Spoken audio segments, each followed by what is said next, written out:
Wow. Whew. What an exquisite film. If only I had someone to engage in discourse with about said film and perhaps the industry as a whole.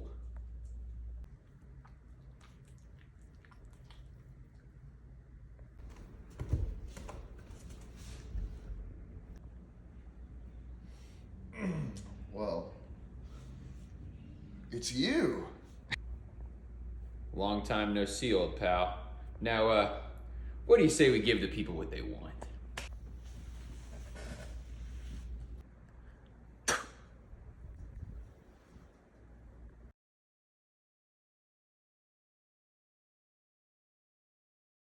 Good sir.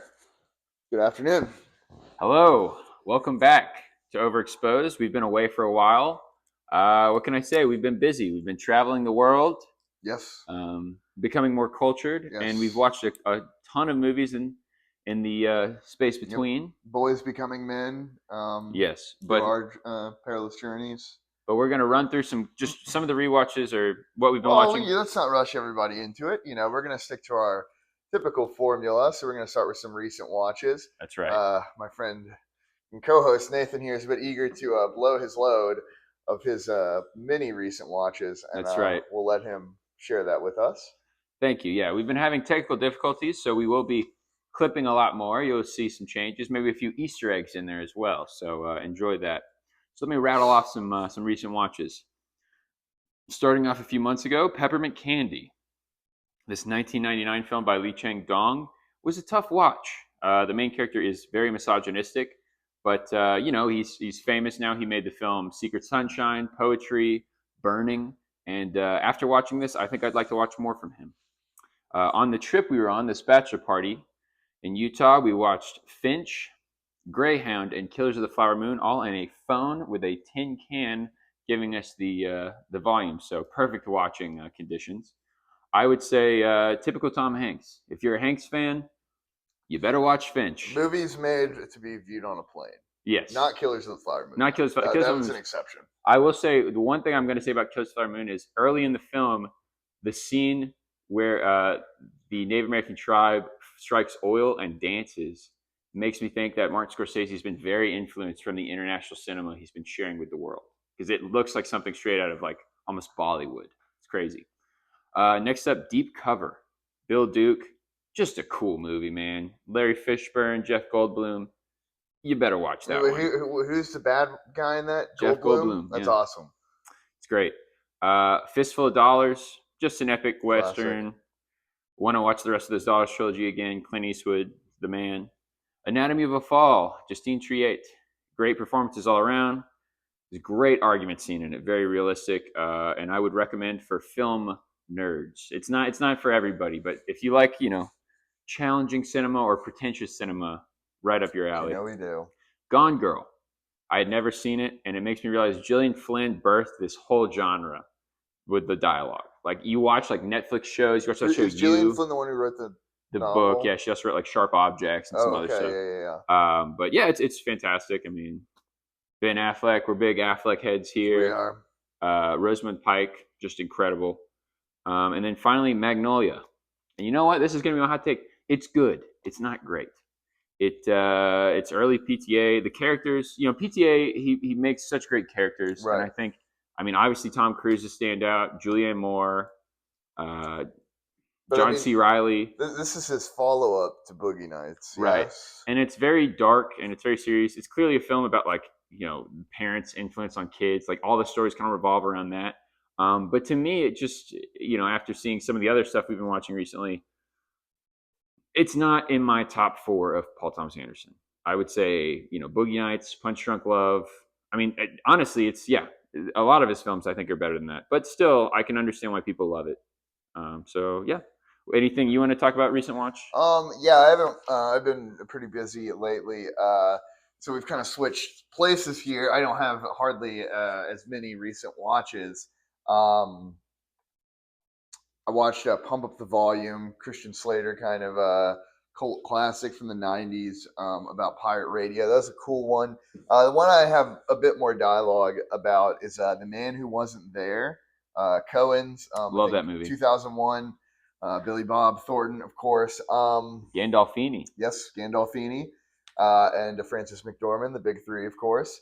I was surprised. I don't think I liked it that much. I love the Coens, and in a sense, it felt like kind of their most idiosyncratic film, but it really felt like they're having their cake and eating it too. Like it's all the elements from their various movies crammed into one. You know, and I think they are known for this variety. They're known for contrasting darkness with humor, and I don't know. It's just yeah, I don't think it works well. It's it's kind of a soup of all their different influences and all their different styles, and I don't know. It just what would you say Mise en the scène. sum was not greater than The its whole was not parts. greater than the sum of its Exactly. parts. Yes. Like a good example is I think the Coens are probably some of the funniest filmmakers alive. I think a lot of their movies are hilarious, but they really have kind of two modes of comedy, two senses of humor. They have like that undeniably Jewish humor you see in like A Serious Man and things like that, and then they have like their love for these old slapstick comedies of the Right. 30s and 40s, and that's the humor for me that just like doesn't land. So the man who wasn't there, kind of tries to balance these two senses of humor. So there are scenes that are very funny, and there's also that just kind of make me okay, Cohen's, we get it. But all in all, if you like them, there's still going to be plenty there to enjoy. But it is like one I would recommend to a seasoned Cohen enjoyer. I would not recommend that as someone who's not familiar with their work. Right up. Right Yep. on. Next up, we're going to talk about One Battle After Another, Yep. the movie that everybody's talking about. People are saying, film of the decade, whatnot. But we'll be right back. We went and saw One Battle After Another. We saw it in standard. There's a lot of formats you can see it in, and I'd like to see it again already, which is a sign of it's a great movie. Just right off the bat, I think we both agree it was fantastic. Yeah. Yeah. Really enjoyed it. Didn't know anything about it prior. I'm not familiar with the novel it's based on. Loosely based on it, Right, yes. but so I knew nothing about the plot besides Paul Thomas Anderson, Leo. That was Right. about it, and I was very pleasantly surprised. Yeah, I would just say it's just very entertaining. It is. My review on Letterboxd, I just said it's Paul Thomas Anderson's blockbuster film. It's not this artistic. I mean, there is some stylized shots and whatnot, but it's more just like I think any moviegoer could go and really Yeah, enjoy it. but that's not to say it's like it is very well made. Oh yeah, absolutely. There's some pretty fantastic stuff in it. I think the car chase sequence, for one, is kind of masterfully done.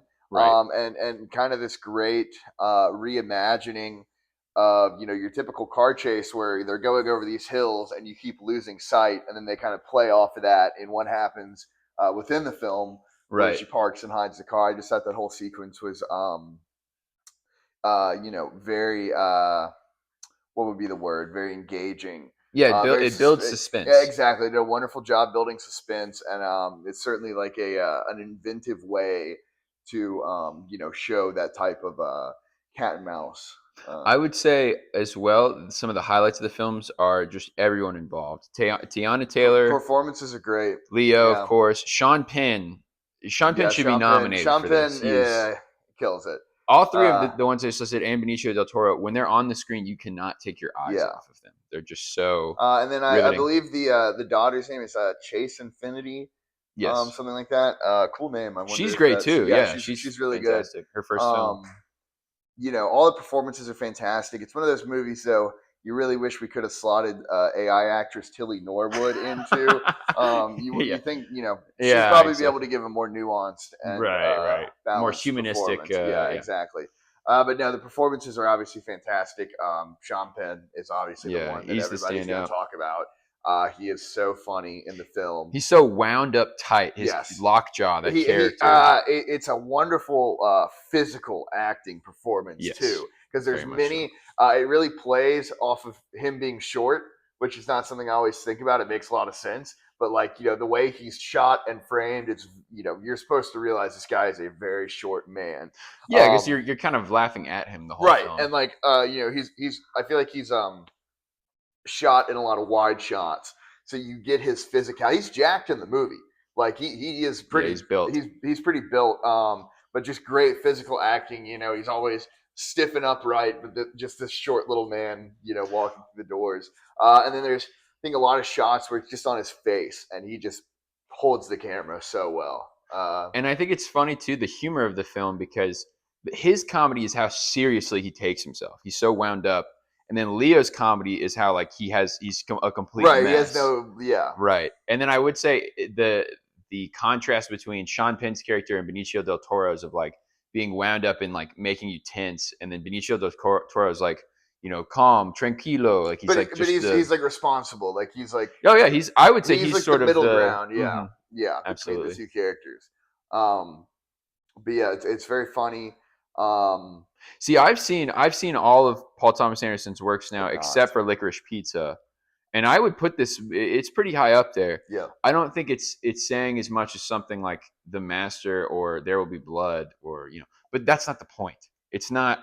I don't think I see these reviews. Everybody's like, this might be the film of the decade. It's so important, and I would say you should just enjoy it. I think it's just entertainment. It's good. I mean, it's obviously a politically charged film. And I don't think it is. It doesn't hit you over the head. I was going to say yes. It's overt in its messaging, but it's not hitting you over the head with it. Right. You're still able to enjoy the film, enjoy the plot. To dumb it down, it's like the bad guys and the good guys. Nobody takes themselves that serious. Like it's like you're not supposed to take any of them. There's jokes at expense of everybody. It's wonderful. Yeah, it did not feel like 2+ hours, 2.5 plus, however long it is. And I think that's the sign of a good movie. It's a very long film, doesn't feel long, and I'd already go sit down again and watch it. It doesn't feel like there's a lot of fat in there. No, not at all. I also think, what you're talking about, masterful, the way it jumps back and forth in time doesn't feel messy to me. No. It feels very natural. Yeah, it's just very well executed. In all aspects. It looks good, and I'm hoping it does really well in the box office, because we need more films like this where you just give director free reign and just say, you make what you want to make. Agreed. I was thinking though, just kind of a interesting side tangent. This might be the first film I have seen Sean Penn in chronological order. I've obviously watched his movies recently, but since like Mystic River. Yeah, because he hasn't done. If you look at like between that and now, I mean, he's Milk and stuff, but like he's not in a ton of. That's 2001, so that's before Mystic River. He's not in a ton of movies, so I was not. I don't think I'd seen him as old as he is in this movie, but he wears it well. You cannot stop looking at his face. And, he looks weathered. Yes, he looks weathered. That's a great way to put it, and it's it makes him all the more interesting. I would say. He's the perfect fit. Yeah. Here's a fun tidbit I just learned. You haven't seen Punch Drunk Love. No. Philip Seymour Hoffman is not in the film for a long time, but he is he just steals the show. Like, you love Philip Seymour Hoffman. That part was written for Sean Penn. Really? Do you know that? Yeah, it's That's crazy. Awesome. It was written for, and for whatever reason, he couldn't make it happen. So Philip Seymour Hoffman, being friends with Paul Thompson, was like, "I'll just do it." Yeah. And I think it works better than Sean Penn could have done it. But it's cool to know that, because you realize, like, oh, like Paul Thomas Anderson's been wanting to work with Sean Penn for a long wanting time. to work with him, and he's in Licorice Pizza too. But you know what I mean? Right. That was years before. So right. Very cool. I mean, of what you've seen from him, because I know you watched There Will Be Blood recently, where would you put this in his? It's a tough question, because he's one of those directors where it's like, well, my favorite would be Boogie Nights. Right. His best movie is probably There Will Be Blood.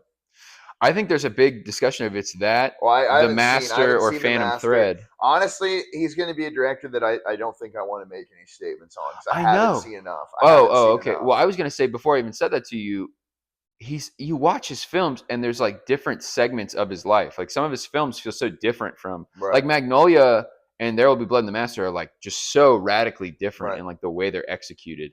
I think I like that period the most of like his later.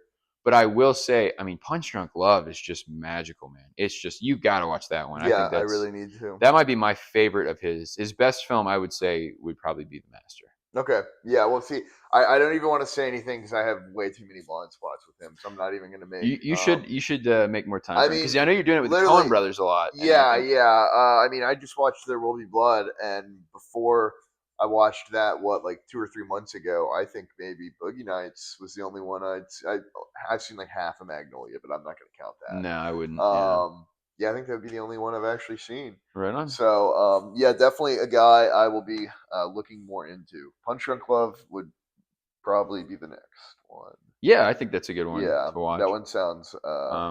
Like I said, I mean, I said this kind of when I briefly spoke about Magnolia. I think he's just a great character develop. Like him and the Coen Brothers both are, some of the great working American directors right now.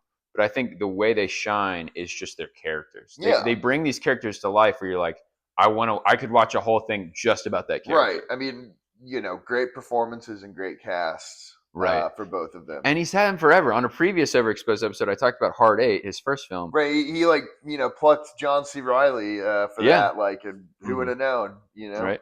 Here's another one of funny our tidbit I great heard. I working heard John C. actors. Riley interviewed, and it was funny because he's in a lot of those early movies. He's in Hard Eight, Boogie Nights, Magnolia. He'd been in films before Hard Eight, but like.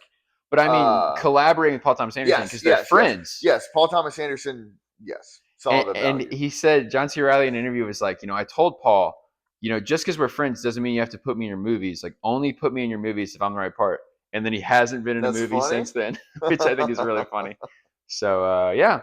I mean, I think we both highly recommend it. I mean, we don't even have to. I'm sure if you're watching a movie podcast, you've probably seen it or are planning to see it. So, or aware of it. You will be entertained. Yeah, it's great. I think it's fantastic. I think right now it's experiencing that, overhype. Which is like hard, many and that's films not do. a fault of the film. But they all do. Sinners had the same thing. Yeah, I was going to say Sinners was the same thing. That's not a fault of the film. So you kind of have to separate, the film itself from it's the recency bias, the sort of discourse, things like that. And I will say it's probably going to be in the Oscars. Oh, I would be shocked if it wasn't. I mean, yes, undoubtedly. We'll see if it wins. Yep. We'll see if it wins. The last thing I will say, and you're going to roll your eyes at this, but I will say, if we're talking about important films, I still think the messaging of Eddington will be a film that is talked about in the years to come as like we should have heeded the warnings of it. If and that's just my opinion. Like what I took from the movie specifically about the data centers and how that has an impact on these small towns, I think is way more important than anything being said in One Battle After Another. But One Battle After Another is a film about hope. Yeah, it is. You have to keep fighting the good fight right. and living in this crazy world, one battle after another. Yeah, well put. All right. Well, next up, we're going to talk about the 3 films we recommended to each other to watch or told each other to watch. So I'll be covering The Heartbreak Kid, Apocalypse Now, and Eyes Wide Shut. I will be talking about Love Exposure, Melancholia, and The Killing. All right. Yes. So the first one that you gave me that I watched was Eyes Wide Shut. Yes. And, I'm a huge Kubrick fan, and this is one that you absolutely love. I do. Like Kubrick. It might be your favorite. That's a hard one to say. Yeah. It sounds bad coming out of my mouth, but no, I think it does. Like I watched it, and I don't think I knew quite what to think, and then I was like, I actually think that's pretty special. It is. Kubrick is one that like ask me any day of the week, and it's going to be a different answer of what my favorite would be. But it's certainly in the conversation. Yes. So my only gripe with the film, I think it's a fantastic film. It's based on a book called Dream Story, and I think that reigns true. It feels very dreamlike. The acting's great, but when I think of Kubrick, my favorite Kubrick film is Barry Lyndon, and I love The Shining. I love all of his films that feel like an epic that ends well. And my gripe with Eyes Wide Shut is it doesn't feel like it almost feels incomplete to me. But it's like there is not. I feel like that's kind of what the ending is, and I feel like it's an ending you see in a lot of his films. The one I'll mention next, as well. The ending is not supposed to be satisfying. It is a very my interpretation of the ending, and let's talk about the final scene a bit. The movie literally ends with Tom Cruise. I believe he just asks Nicole Kidman, "What should we do now?" And she says, "Fuck." And the movie ends. Just ends. And to you, that feels incomplete. To me, that is like the most damning, like bleak ending because it's like both of these people have gone through like a transformative experience in their relationship. overnight. Yes, in their relationship, in their personal life, everything. Like nothing will ever be able to be the same. And I interpret that ending as it's like, okay, well, what do we do now? All we can do, just go back to what we were doing before and Yeah, pretend pretend like, like nothing yeah, happened. exactly. And it's like, things will never be the same. Mhm. But I think that's kind of the bleakness and the magic of that ending is that it is kind of like, Yes. I don't know, kind of the most damning piece of like, we just Well, gotta, I'll talk about some standouts. okay, The scene where he visits the young escort, who is the woman in Hocus Pocus. I cannot remember her name in the film, yes, but I love the shot of her like slowly leaning in and kissing his lips, but like yeah, barely. I think there's some beautiful shots, and like that's like very dreamlike and like very sensual, as well as I mean, of course, the famous scene where he goes to the party is just so eerie. After I watched the film, like the week after, I just kept thinking about that, and it makes your skin crawl. It's mm-hmm. very It's uncomfortable. yes, that has to be one of the most like anxiety inducing or tense sequences when he's at the party and he gets called out and like you don't know what's going to happen. Right. And the way it's shot, everything that's done where it reveals, I believe like Red Mask or whatever they call it, the guy at the center. Yeah. It's all wonderful. But I feel like it's also, that scene lives larger than the movie itself because I think a lot of people think that's what the whole movie is, and it's not. Hmm. And that's kind of something that was a pleasant surprise to Right. me. Going into the film, you think it's going to be all about this, like, sex party of the rich and a Right. cult, but it's not.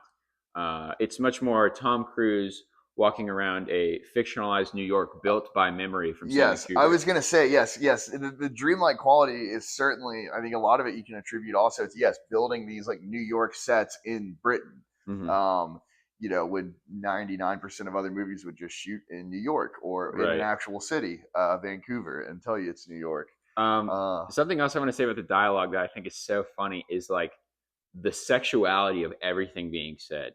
Like so much of it, when Nicole Kidman's being flirted with the older man from Hungary, he'll ask a question and her response will just be like repeating the question slower, and it's like mhm. sexy. Or like when Tom Cruise, she's like, "So what do you want to do?" That's where it is, and he's like, "What do I want to do? What do you recommend?" Like it's like all Yeah, very like right. sexually It's very charged. like coy and Uh-huh. But then I yes, think other standouts are Sydney. Is it? It's not Sidney Pollock, Sydney Pollock. great. So good in it. Just like like it's so interesting to see his character as this guy who's just like they fucked the brains out. You know what I mean? Yeah, And saying stuff like that, and like you gave us a scare there, young. Like but then you realize like he's like evil. You know what I yeah. mean? He is like the Like one. he is, but then I think that's another point too. Is like he's not the one pulling the strings. Like No, he is he's not in he is control. pretty low on the totem pole, but he is still worlds above Tom Cruise. Right. Uh, And then of course we're going to talk about Alan Cummings as I was gonna well. say yes, that's another wonderful scene.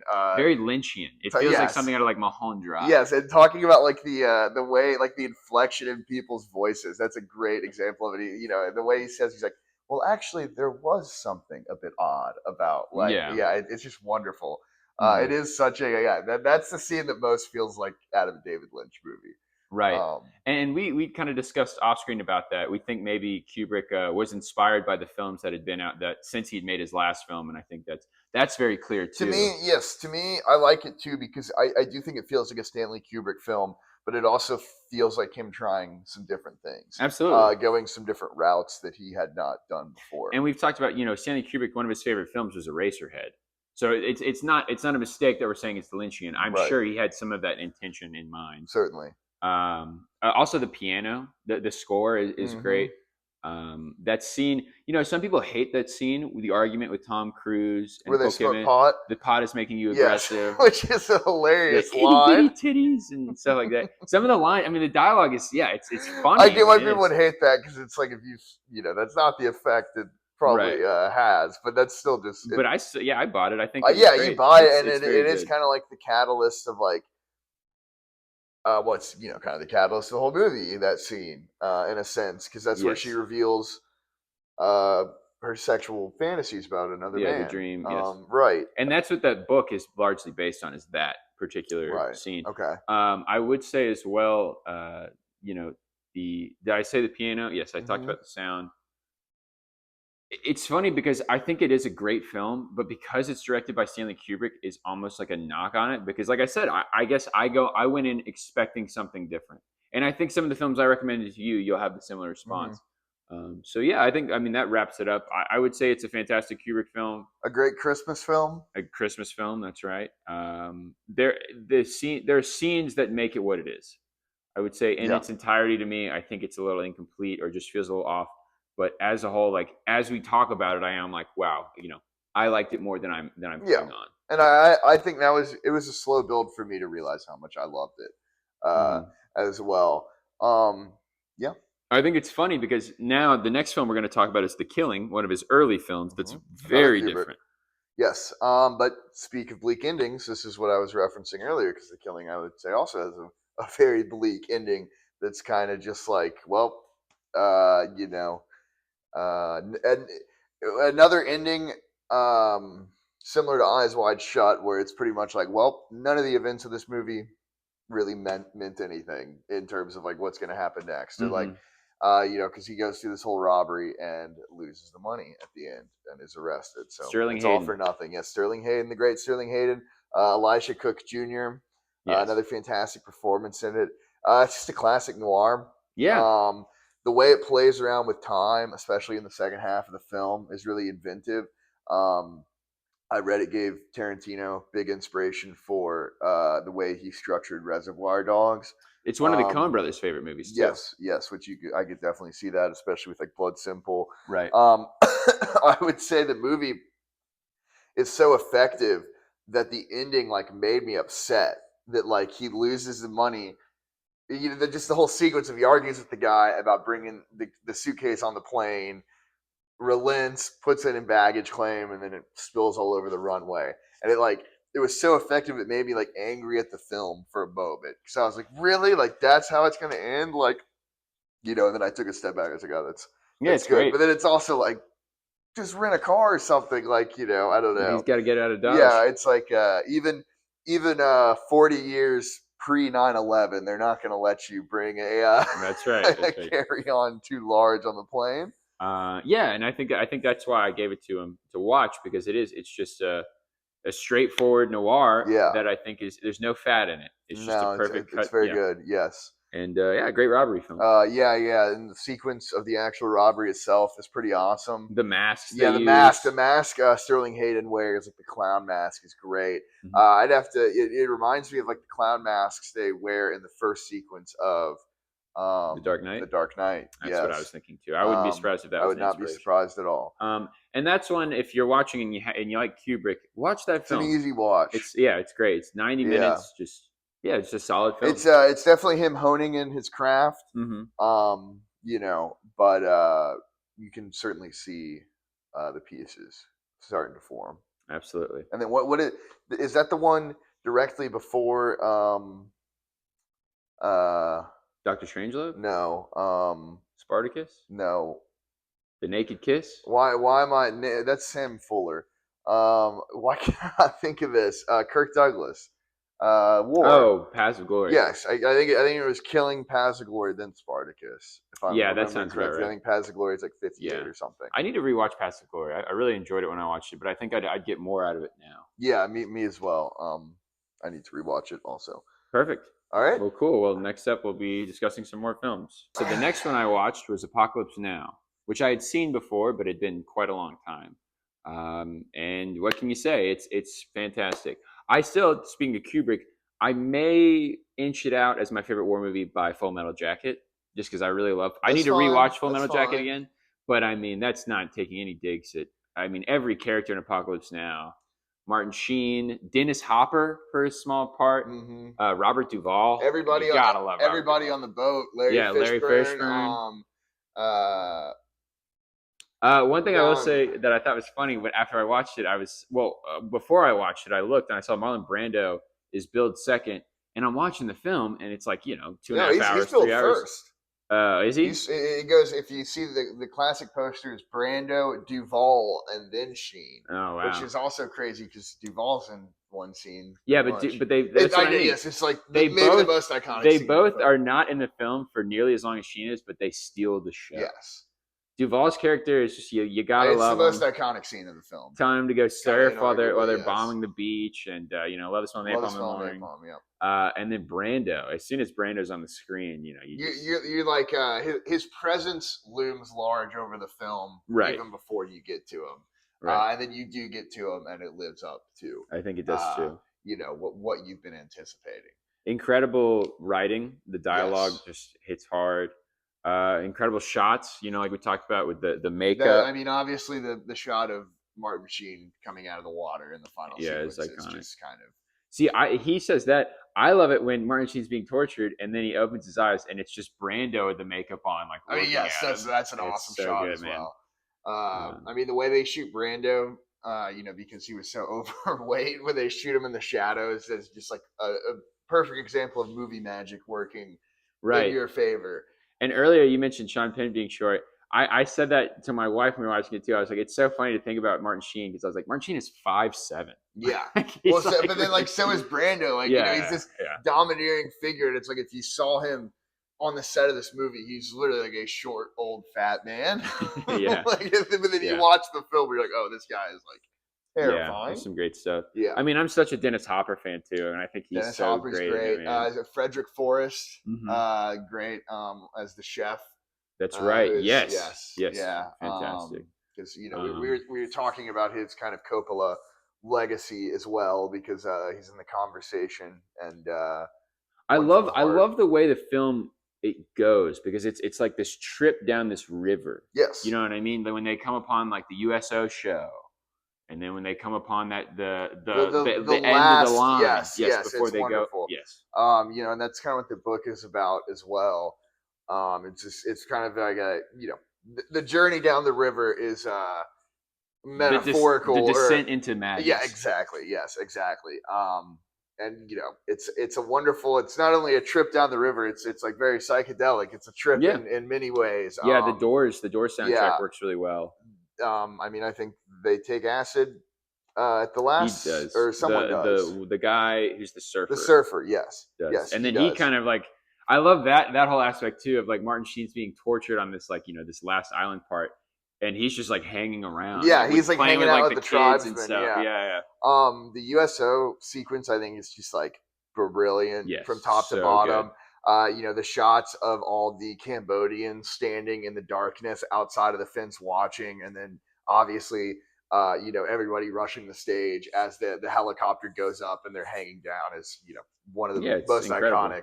It just shows you like the chaos of war. The whole film is kind of that idea of the whole mission. He's like, what he's been doing is unsound, and then you're watching something like everything we're doing is unsound. You're just bombing villages. Right. It's yes, certainly not light on the commentary. No, it's not. But it's a fantastic. It's a 5-star film. It is. If you haven't seen it, what are you doing? You got to see it. Yeah, it's Apocalypse Now. Yeah. Should be noted too that you watched the Redux. I did watch the Redux. I should have given you I didn't know. I'm glad you didn't think that there was some, because I would say the Redux is not the most preferred. But I'll say this about the Redux. I love the scene with the Frenchman talking about you can't give up here. And then there's this lovely, it feels like it's going to be this like old style romance between the French woman and Martin Sheen. And she's like, just come to bed with me. There'll be war tomorrow. And he's like, I guess you're right. And it plays this lovely tune. And you're like, oh, this is going to be sweet. And then it just cuts to them smoking opium. It's like dark and like, depraved. And I think that's such a good part of it too. Maybe I should give Redux another shot. I think I've only seen. Yeah, I think it fits in the sense of just everything is not as it should be. Right. Yes. Certainly. Mm-hmm. Yeah. What more to say about? I guess this is the last thing I'll say. Watching this made me really want to see Hearts of Darkness, the documentary, because Martin Sheen had a heart attack. Someone died on the set, right? Harvey Keitel was the original star and was fired a few weeks into shooting and sent all the way back to America. Have you heard him talk about it? No. Where he's like, he stands by it because he's like, I have too much respect for myself. So I guess Coppola was just like treating him like a dog. He wouldn't put up with it. Yeah. That is like that's got to be one of the most fascinating like what ifs. Like I don't know. Martin Sheen is arguably like the least important casting of some of those characters. Hmm. But it would be, just an interesting what if in history, certainly. If it was Yeah. I mean, I agree. Keitel. But I couldn't see him in it. Just like I said, No, I know. I couldn't see Martin Sean Sheen's Penn in fantastic. Punch Drunk Yes, Love. Martin Sheen's fantastic. It's an iconic performance. Yeah, it's Certainly. very, very good. All right. Yes. And then I gave you. I'm trying to think of like what would be the best parallel film you gave me to talk about. I guess Melancholia, Yeah, I would because say so. I'd say similar films of I would say Melancholia is similar to Apocalypse Now in the sense of there's a lot of art put into the movie. yes, both bleak. Yes. Melancholia for me was an interesting watch. I did find it kind of hard to watch. I in at the end of the film, I said to myself, and I still think this: I liked that movie a lot. Watching it, Yeah. Did you uh, like watching it? Exactly. exactly, not so much. I do think it is a hard movie to watch. It brings up a lot of interesting conversations. Or a lot of counteracting or conflicting thoughts about movies and art, because in my opinion Melancholia is I think art can be used to portray a message, and it can also be used as like an expression of someone's inner self, their pain. And I find Melancholia to be just a pure expression of someone's pain, right? It's Lars von Trier, Battling depression. battling depression and anxiety, and using film as an artistic outlet to get those feelings out of him. I'm sure that it is sort of therapeutic. So I think it's a wonderful depiction of those two, afflictions. But then it's also like it is hard to watch because it's just pure depression and anxiety on the screen But it's for a lot of the runtime. beautiful. It is beautiful. There's wonderful. Obviously, all the performances are good. The beginning and the end are obviously the most artistically Right. creative sequences. But yeah, it was a challenging film for me because it definitely challenges, I guess, what I think I look for in a film. Hmm. Because I was trying to say like, well, what is it trying to say about depression and anxiety, or like, I was like, I don't know if it's trying to say anything necessarily, and I could be wrong, I mean, I said but to you, the film starts showing you what's going to happen. right, This beautiful giant blue planet that is eclipsing, is so much larger than the Earth, is going to destroy.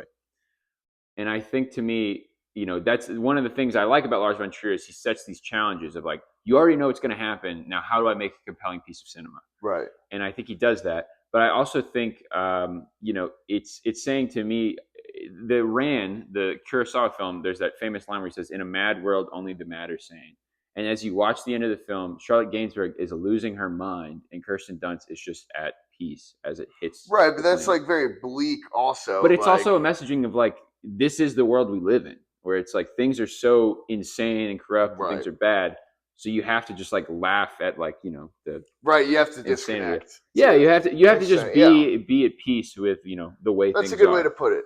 I do think it's a film that I would interpret very differently depending on like the headspace I was in when I watch it. Right. Right. Like And I just want to say this. I gave him Melancholia because to me, I don't know what I was thinking. I was like, this is a good introduction to Lars von Trier. 'Cause he's one of my but favorite it is. I mean, directors. it's his calling card film. I'd say it's his Right. most famous, Yeah.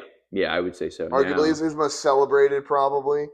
yes, I Yeah, would say so. I'd say so. And I mean, there's a reason why. I mean, Kirsten Dunst and Charlotte Gainsbourg are Hmm. both incredible in it.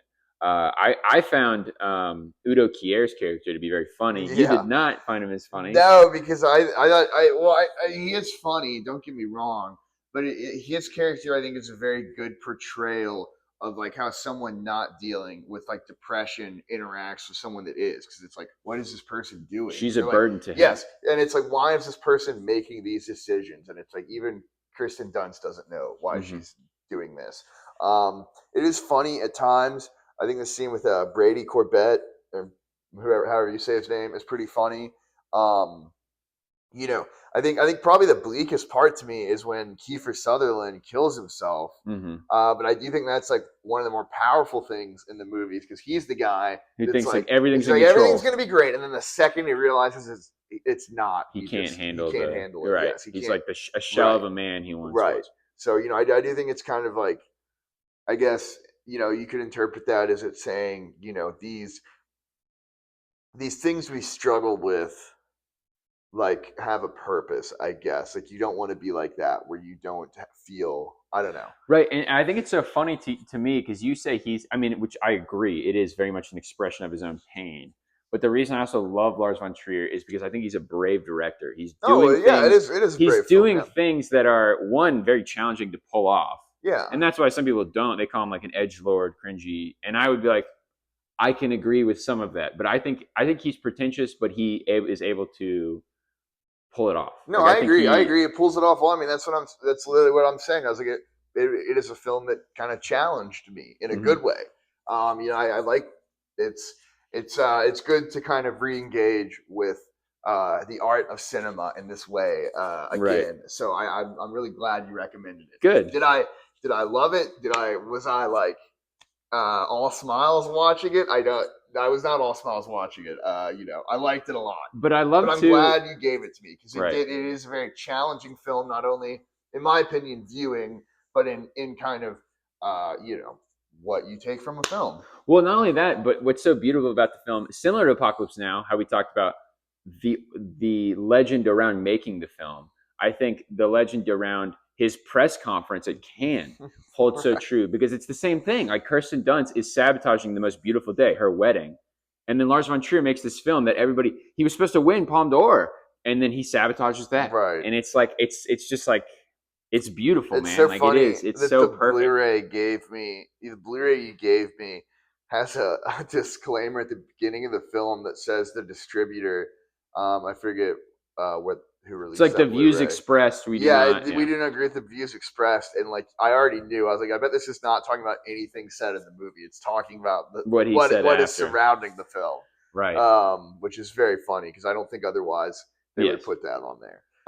But yeah, I mean, what can I say? I hope that inspires you to watch more It from him. does. It does. I'm interested in him, but he's not a guy. I think I'm gonna like run through his filmography in a week because that might put Yeah. me in a pretty dire Yeah, but I headspace. love him, man. I think Um, he's one of the most inventive directors working today. certainly. And I'm sad to hear he has Parkinson's, and I hope he Oh, I gets it didn't under know that. That wraps. stinks. Yeah, he's like taking medicine apparently, and he's trying to get better. And I think he's trying to film more with like Stellan Skarsgård and Alexander Yeah. Skarsgård and those guys.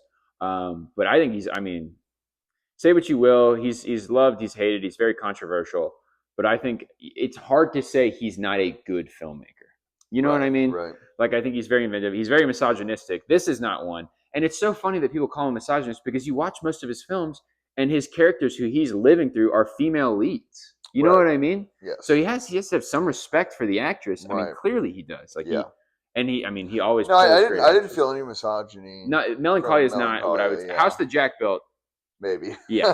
But I also think House that Jack Built's so perfect after you watch a lot of his films because it wraps up and it's kind of like him breaking the fourth wall and like talking. I mean, I told you that there's literally a scene in House that Jack Built that shows all like scenes from it shows like the Melancholia sequence. It shows stuff from Dogville. It Hmm. shows stuff from Dance in the Dark, Breaking the Waves. If there's one that I need to watch next that's going to make me fall in love with him, which one would it be?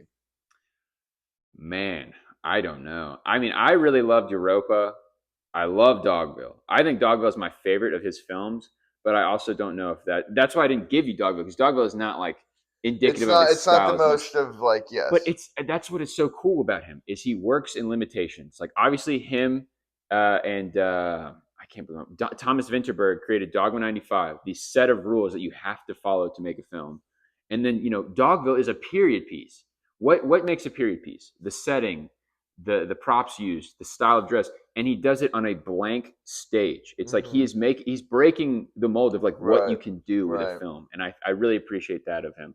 Don't watch House that Jack Built next, even though I think you'll like that one the most. I would say, yeah, Breaking the Waves. I kind of want to watch Dancer in the Dark. I know that one's Dance in just the Dark is going devastating. to ruin your I day. It's know, going to but ruin your that's week. kind of the one I really want to watch. I loved it. And Yeah. that's another one where it's like a musical that is just horrid. You Yeah. watch this character get like destroyed by life.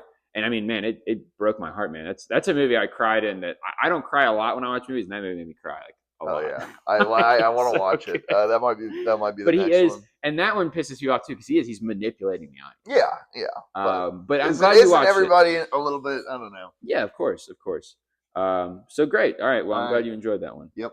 And watch more of him. And I enjoyed Apocalypse Now. I'm gonna have to rewatch Full Metal Jacket and Hearts of Darkness. So, talk about that you gave me a much more, well, yeah, I'd say cheery, The Heartbreak Kid. Kind of. Kind of. I mean, yes, it's not like Elaine May, Neil Simon wrote it. Elaine May directed Heartbreak Kid. And I'll tell you, when you gave this to me, I was like, oh man, a little bit unsure. Yeah. But I loved it. Yeah, it was great. It gave me anxiety. Yeah, it it does. At It's the beginning. that's what I was gonna say. You say cheery. I'm like, kind of. It's so funny, man. It's very and funny. He's the main character, Charles Grodin. Charles Grodin is so great. Fantastic performance. Yes, all the performances are wonderful. Jeannie Berlin, Yes. her own daughter, playing the woman he leaves. Right. Eddie Albert as the father. They're all great. But sorry, I won't dominate your segment. No. But I think the reason you're a little bit unsure about it is, and I think you'd agree with this, is it's a movie that is in a very unique situation because its rights are like held up in this, in all these entanglements. So essentially, it's never been released on physical media and has never been on any streaming platform at any point in time. So it is a very hard film to watch. They don't do they don't do rep screenings of it. Like it is truly just unavailable besides illegal streams on YouTube or pirating. Yeah, it's on YouTube if you need to watch it. It is in a unique scenario where I feel like if it was actually available like every other movie ever, it would be beloved. That's what I was going to say. It's a film that you watch and you're like, this should be showing on AMC and reruns. Like, this should be playing at. It's like MASH. Like this should be showing as often as something like that would be shown. Right, exactly. It's just classic New Hollywood, and it's very good. But see, sometimes New Hollywood's kind of hard to digest for people. Mm-hmm. And I think this is not. I think this is very, it's just a funny movie. It's very funny. Charles. Scott. What's his name? George. The dad, the father-in-law. Eddie Albert. Yeah. Eddie Albert, man, is just incredible. He's fantastic. And I want to say some of the scenes, I wonder how much of it was scripted and how much of it they just let him go. Right. Like Charles Grodin specifically. Charles Grodin is just, I love the performance so much because you feel like he's bought into his own bullshit too. Yeah, absolutely. But he's full of it. Just everything he says is so funny. He's so full of it. Yeah. You never think he's like not full of shit. And the way he like tries to play it off is very humorous. The only thing I think that would be challenging for people is like, should I root for this character? No, and I don't think you're supposed to. Like, I think it's, I think the ending kind of makes that a little clear. I mean, I think you do sympathize with him a bit, maybe in the ending, but like, I think you also have to talk about it as kind of the sister film to The Graduate. Right. Which I would say I think it's better than I would say so as well. So you kind of wonder if it was available to watch, how that would impact. I think it would be. I think it would have. I think it would be the one. Graduate was obviously a bigger phenomenon when it came out than Heartbreak Kid, but I feel like it would be the one where, in today's day and age, they both deal with taboo subjects too. Right. Certainly. Of the time. Yes. It's great. Elaine May. I mean, I knew it would be good. I knew it'd be funny. I didn't know how I was going to feel about it. Like this, sort of rom-com-y, whatever. But it's fantastic. Mm-hmm. Everybody's great in it. I mean, he's head over heels for her. And then, when he goes to Minnesota, right? Is it Minnesota? Yes. I just knew it was going to go. You just know it's going to go poorly. It is. Yeah, because I mean, he's but you doing have it for to the give wrong him reasons. his due, where he really buys into everything he does. And that's the through line of the movie. Is he tells her, he's like. Once I have my mind set, like I'm all in, and I love that about that it too. The scene in particular, like I said, if it was scripted or not, where he sits down with Sybil Shepherd's parents and tells them his intentions with their daughter, is just a masterclass in like the micro emotions of acting. It's I would also say it's like a very early example of like cringe humor. Well, it's just that's what I mean. It's like you can watch him the whole time, and then you can replay it. and watch yes. someone else, and just watching like the mom. Do you know her name? I don't. But her smile to like then kind of horror, then back to smile is just so great. Like like it's like as he develops what he's saying, just watching everybody. And then Sybil Shepherd in the back, like looking back and forth between to the two see of what them they think. Yeah, I mean, the best scenes in the movie are the interactions between them, certainly, and then obviously the dinner sequence where but then the scene when he's back home and he's all suntanned, and she's like, you're tan," and he's like, he has to make it's up this great whole too. lie I about the mean, car yes. wreck. Yeah, it's just it's a great. It's- It really is. It's a shame that it's not more widely seen. It is. It's a travesty because I think people would love it.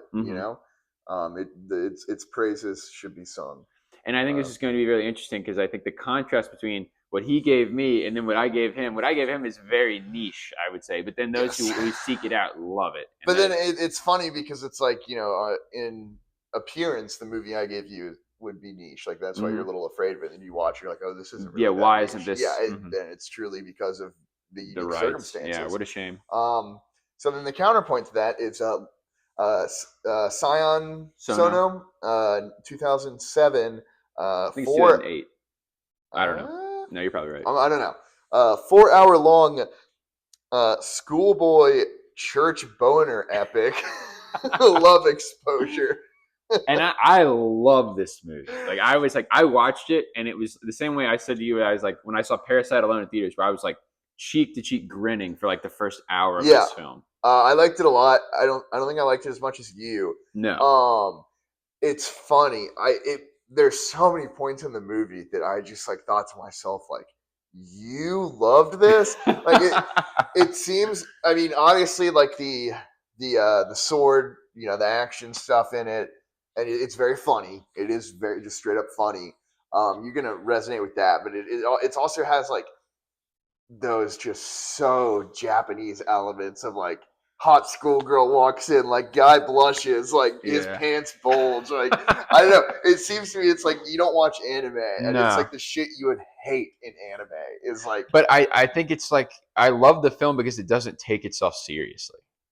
To me, it's like I mean, I guess it kind of does. Kind of does. But I get what you're saying. I feel like on the surface you could say that, but you're kind of supposed to laugh at a lot of what's going on. I don't think you can make a 4-hour movie and not take yourself somewhat seriously. No, and you're right. I said that, and I guess I'm wrong because the opening before you see the title card is like an incredible build-up. It's like, yes, it knows. I mean, of course, it's very taboo. It takes itself seriously, but not in like a bad way. No, in an appropriate way. Like, it finds the humor in these taboo subjects. But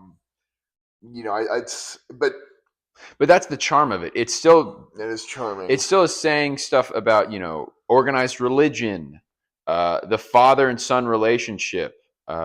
Familial life as a whole. That's kind of I guess that would be the problem I have with it. Is it's like I get it saying a lot, but it's like 6 different things. I feel like it's trying to tell me because it's like there's a lot about the intersection of like sexuality in the church and the father stuff, mother stuff too, because his mother dies. Yeah, and he's searching out for like the Virgin Mary, incest taboo. I mean, There's so many points in the movie where he says like "I love you" and then calls her sister right after when they're not even like really brother and sister. Yeah. Obviously Scientology. That's a big point. Yeah, the Zero Church. And maybe this is something I need to obscure photography. We haven't even talked about the fact that he's like, the perversions of Japanese society. I think is certainly a theme of it as well.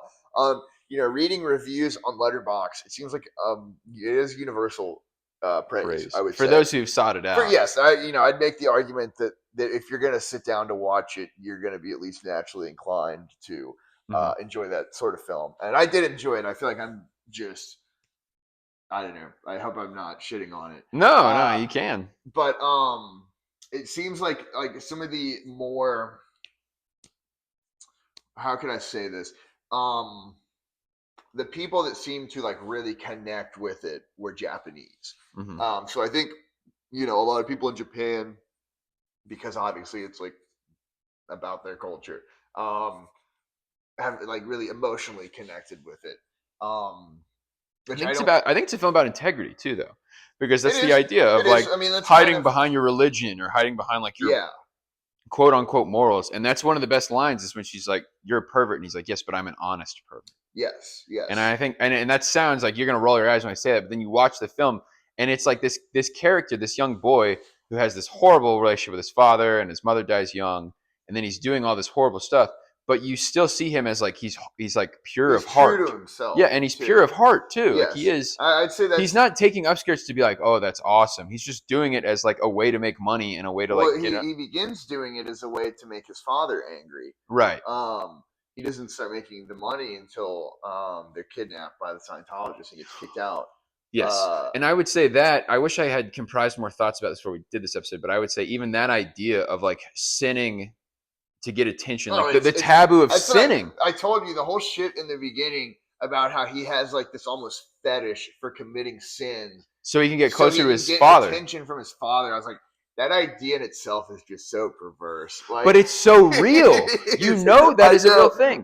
We were hanging out with our friend the other day, and he has a little kid, and the little kid is like trying to like get his dad's attention by being like, "Oh, I'm gonna step off this like this ledge." I know.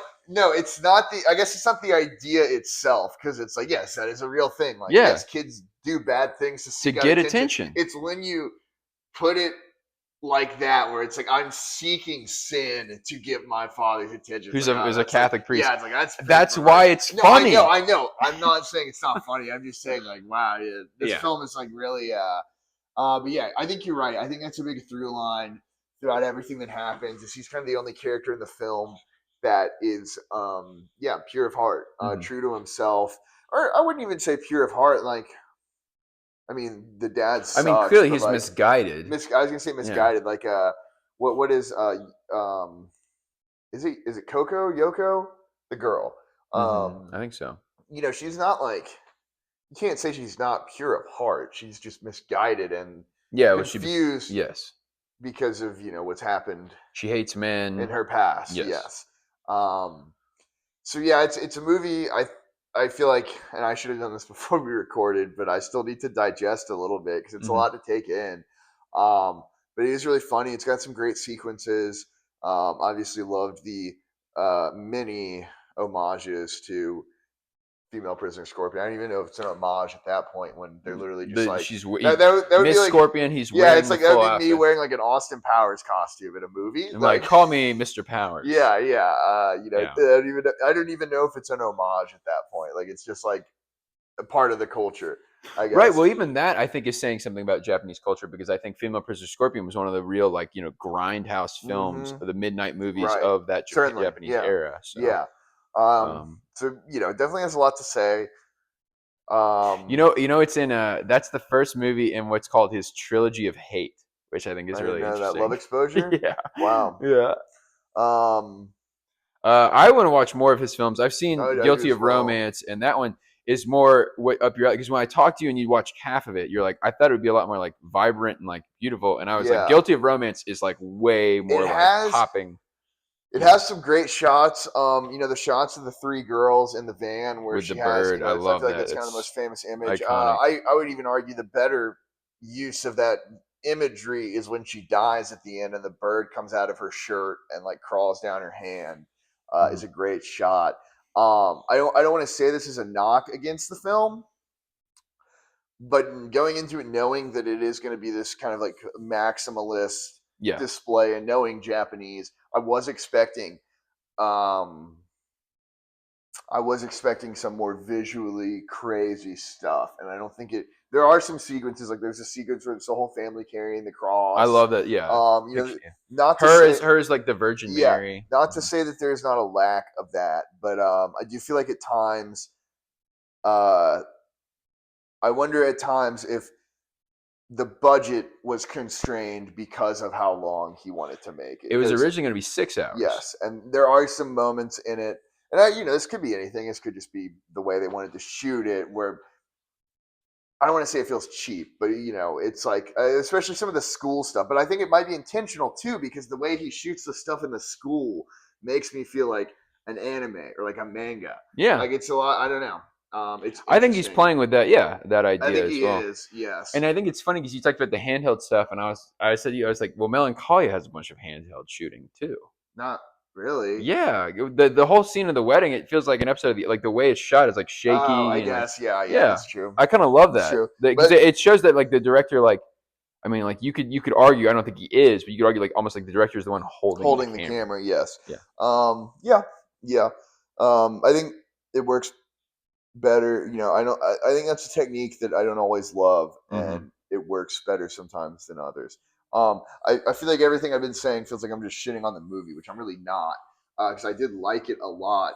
I guess I'm just I don't know. I don't know what to take away from it quite yet. Right. But overall, it is it's certainly a vision. Certainly maximalist. Yeah, it is. It is. I said to him, the reason I gave you this film is because you're a big fan of Southland Tales. Yes. And Southland Tales to me is the same thing of like maximalist, but I don't It- think it all works. And I No, said, and for it doesn't. me, It doesn't. for me in this film, I think it does. I think he's It's, able to pull it off It's more coherent. That's for much, sure. much more. I will not. I can say that with confidence.